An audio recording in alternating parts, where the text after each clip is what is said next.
Olá gente, tudo bem? Sou Jorge Puente. Bem-vindos ao mundo da magia da transformação. Hoje nós vamos falar um pouco sobre grimórios antigos, especificamente dois deles. O Grande Grimório e a Galinha Preta. Sim, realmente, gente, esse é o nome também, Galinha Preta. Vocês vêm, faz bastante tempo pedindo para falar sobre vários grimórios antigos. E eu demorei um pouquinho em fazer este vídeo por um motivo muito simples. A minha especialidade não são grimórios antigos, eu não tenho muita paciência. Também, embora eu tenha lido a maior parte deles, aquela abordagem medieval não faz muito o meu estilo. Tá? Eu sou um tecnomago, então para mim, quanto mais científico, rápido e aplicável, melhor.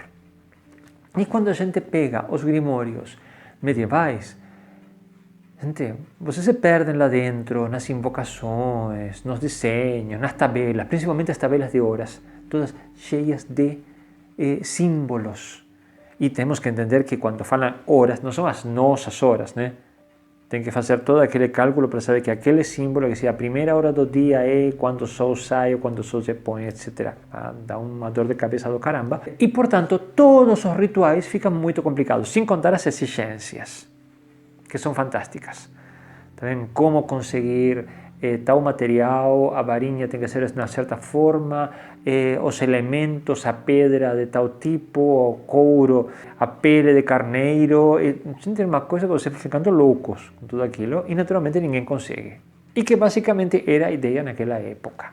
Temos que entender onde, em que momento foram escritos esses livros, que era na Idade Média e na Europa. Que ter um livro de magia dando volta era meio perigoso para o editor e para quem estava lendo, porque a igreja te queimava, ou pelo menos te perseguia bastante. Então, o que vamos fazer hoje aqui? Vamos analisar um pouco estes dois livros. Vou dar para vocês uma ideia de como que vocês podem encarar a leitura desses livros, de acordo? Para driblar todo esse monte de coisas inúteis, aparentemente, ou realmente inúteis, e que vocês possam tirar proveito dos dois livros. Bom, eu vou colocar a primeira coisa, como disse antes, no contexto. Onde foram publicados estes livros?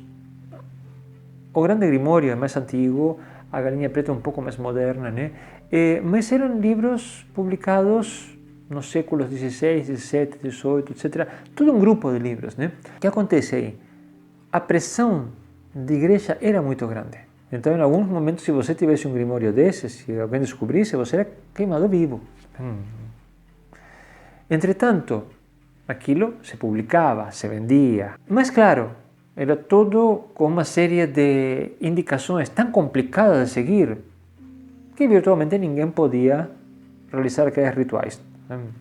Em grande parte, quando vocês leem esses livros e vocês se colocam na cabeça do editor, seria mais ou menos o equivalente a hoje esses livros de autoajuda que fazem parecer tudo muito fácil. Olha, faça isto e você vai ficar rico. Naquela época seria isso. Olha, se você conseguir o galo de avelã colhido à meia-noite do dia 3 de janeiro, mais a pele de carneiro virgem, mais... você vai ter sucesso. Depois, claro, ninguém conseguia todos os elementos. E, bom, o livro terminava em algum lugar. Porque nós não temos grandes histórias de magos que falem: olha, eu usei este livro e deu resultado. Okay? Como, por exemplo, nós temos os resultados mais do que comprovados de Goécia. Aleister Crowley usava Goécia. Então, um monte de magos ao longo da história usou Goécia e funcionou muito bem, sempre tiveram resultados. Então, aqui com estes outros livros, eu não tenho, assim, um registro histórico de que, grandes magos utilizaram a Galinha Preta, por exemplo. Mas são livros muito interessantes. Interessantes para saber como pensavam as pessoas e que realmente métodos utilizavam para chegar aos fins que eles queriam. Então, primeira coisa, como falei, vamos nos colocar na cabeça dos editores. Eles tinham que publicar alguma coisa que chamasse atenção para poder vender. Digamos, meio que fugindo da Inquisição, de uma forma que a Inquisição não caísse matando em cima deles, e o cara pudesse publicar aquilo e tudo bem, a igreja não mexesse com eles.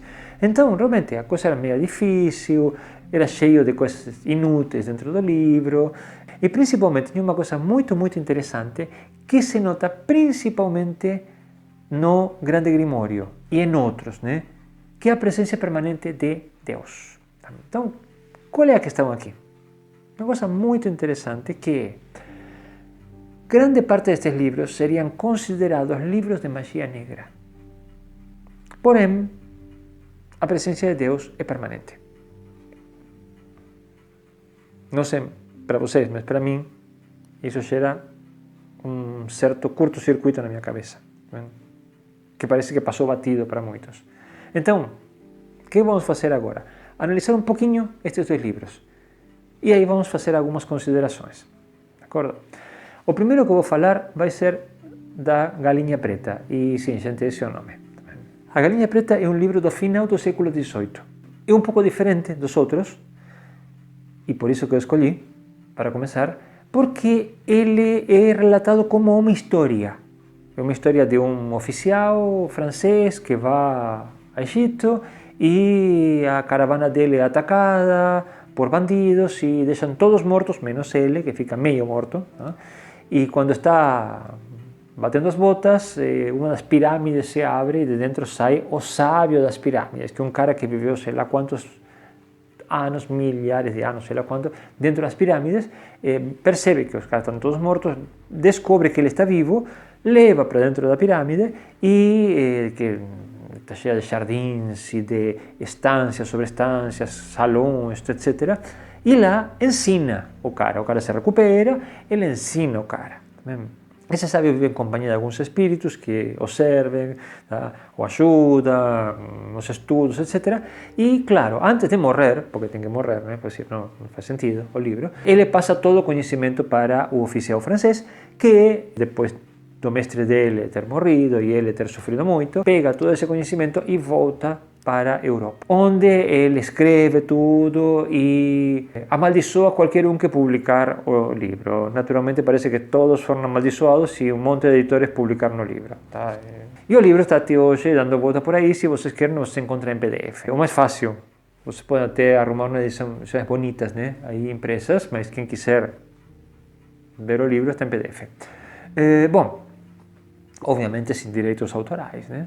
Olha da época que lê. Então, o que é interessante aqui na Galinha Preta, além do nome? É um livro que, primeiro, diferente de outros, não vai buscar apoio em Lúcifer ou em Belzebu, né? Simplesmente um livro que trabalha sobre a ideia da confecção de 20 talismãs que podem nos dar diferentes coisas. Tá vendo? Onde está aqui a dificuldade? É que esses talismãs deveriam ser feitos em certos materiais ou bordados em certos materiais e colocados, por exemplo, na parte interior de um anel.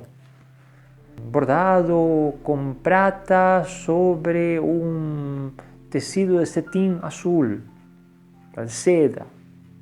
Onde que vocês arrumam tudo isso? Então, tudo isso dificultava muito a realização do ritual. Então, se a pessoa pensava que aquilo tinha que estar perfeito, grande chance de que não funcionasse o ritual. Tá? O que nós poderíamos fazer hoje? Nós temos todos os desenhos dos talismãs, eu vou colocar alguns por aqui para vocês verem, tá?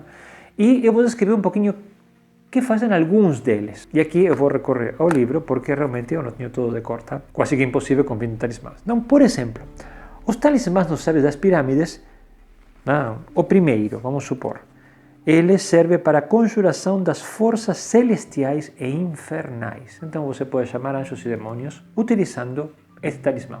Depois, outros talismãs, por exemplo, o quarto, descobre os segredos mais ocultos e permite ao seu possuidor entrar em qualquer parte sem ser visto. Meio como que você fica invisível, tá vendo? O talismã deve ser feito de cetim violeta com as figuras bordadas em prata. Imaginem, cetim violeta bordado com fio de prata. O talismã 17 concede todos os talentos e um profundo conhecimento em todas as artes, de forma que seu possuidor irá ofuscar seus professores. O talismã deve ser carregado com a pessoa, deve ser em cetim branco bordado com seda preta. O 20º talismã concede o conhecimento dos conselheiros do inferno e os meios para malograr seus projetos. Então, se você tem forças infernais, você sabe quais são e como bloquear essas forças. Quando a gente vê estes talismãs, o interessante é, além deles, que são muito bonitos, ver o que cada um deles faz. E vocês percebem que realmente bloqueiam forças infernais, dão controle sobre elas, encontram tesouros, atraem o amor das mulheres ou dos homens, tá? Mas nesse momento, como a maior parte dos magos eram homens, né? Era amor das mulheres, tá? Enfim, o de sempre. Então, qual seria a ideia aqui, para quem quiser trabalhar? Entender que estamos trabalhando com certos talismãs que abrem portais. Tá vendo? Não se preocupem muito se estão perfeitos, se estão em cetim branco, em cetim preto, etc. Porque o importante é fixar nossa atenção através deles. Quem quiser trabalhar com a galinha preta, repito, imprima o talismã e comece a trabalhar sobre ele. Não precisa muito mais do que isso. Sim, tem alguns detalhes, como por exemplo a chamada dos gênios, tá? O livro não é tão simples assim, mas é tranquilo para trabalhar. Agora vamos para o grande grimório, que vocês já me perguntaram, ou o dragão vermelho. E aqui surge uma coisa muito interessante. No grande grimório nós trabalhamos com a presença de Lucifuge Rofocale, que todo mundo quer saber sobre ele. Bom, Lucifuge Rofocale é o primeiro depois de Lúcifer, de acordo? O grande governador do inferno, etc. Para quem nos sigue aqui, nós já fizemos uma live em um momento falando sobre Lúcifer e os demônios ocultos, no qual eu falei, gente, Lúcifer não existe, Lúcifer é uma criação da Igreja Católica. Também necessitavam um adversário para o Deus onipotente e criaram Lúcifer. Ok? Isso não quer dizer que não tenha criaturas que tomam esse lugar. Mas se vocês vão para a antiguidade, vocês vão ver que não existe Lúcifer antigamente. Lúcifer aparece mais ou menos no ano 1500. E a partir daí se forma toda uma mitologia sobre Lúcifer, que inclui um primeiro comandante, que seria Lucifuge Rofocale, que aparece neste livro também. Bom, então o livro é sobre como chamar Lucifuge Rofocale, Astaroth, Belzebu, etc., para conseguir uma série de demônios, para conseguir o que você quer. Mas o mais divertido disto é o fato de você ter que chamar todos os nomes de Deus, 4 ou 5 nomes de Deus, para poder fazer isso. Isso me leva a uma reflexão que o grande S. Ben Caim, um dos melhores magos negros que existe neste momento, fez sobre a magia negra no mundo cristão. Que ele falava sempre que a magia negra não existe no mundo ocidental porque a maior parte dos magos negros ocidentais, o único que estão fazendo é indo contra o cristianismo. Ou seja, eles não conseguem sair do mundo cristão.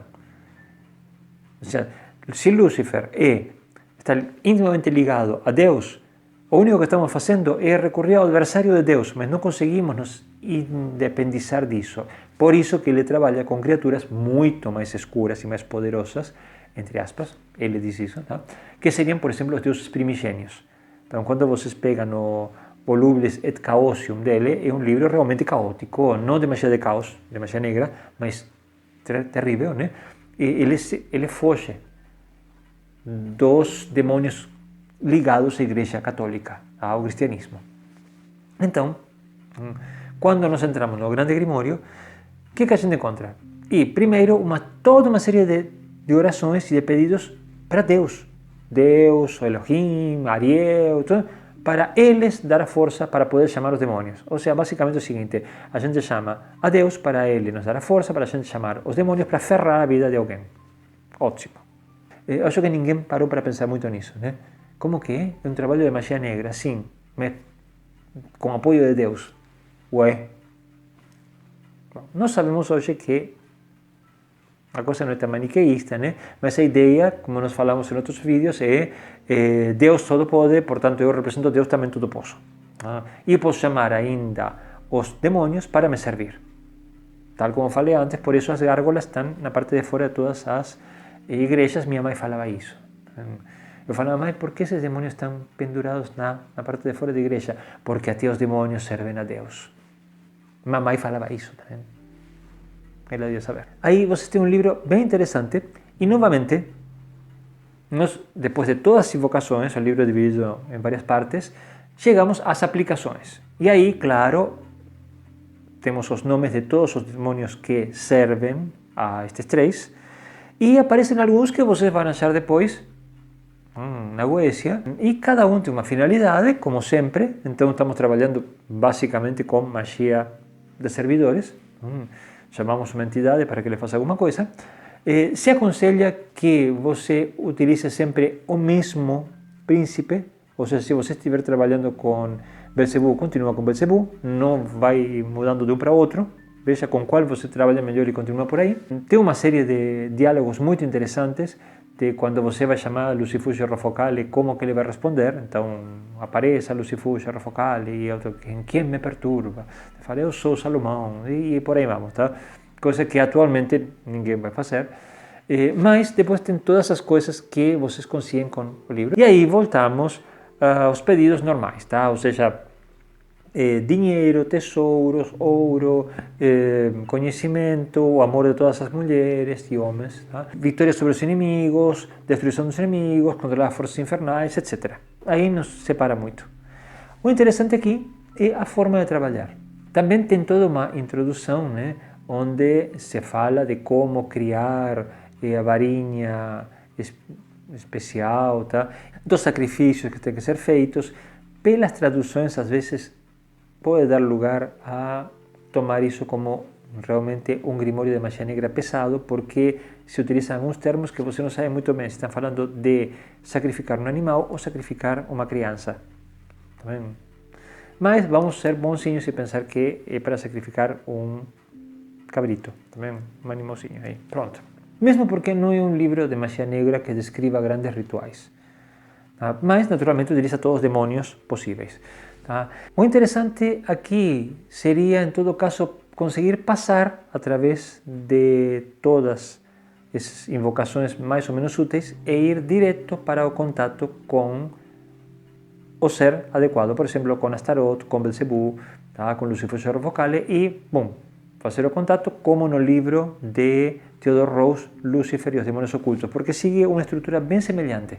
Ele dá, por exemplo, quem é o príncipe e quais são os demônios que obedecem a esse príncipe. Como eu falei para vocês, qual seria a ideia aqui? Focar em cima desse príncipe e do demônio e fazer o trabalho. Não tem muito segredo aí. O interessante neste livro é vocês jogarem fora tudo o que não serve, toda a parafernália meio inútil.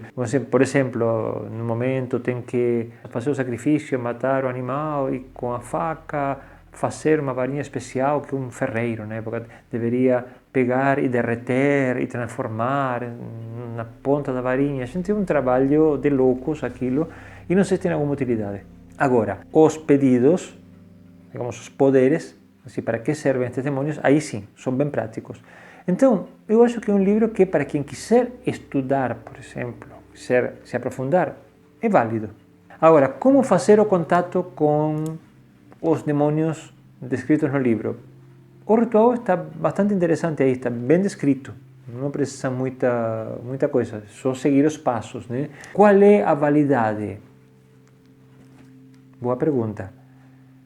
Eu não conheço muitos magos que trabalhem com isso aí, tá?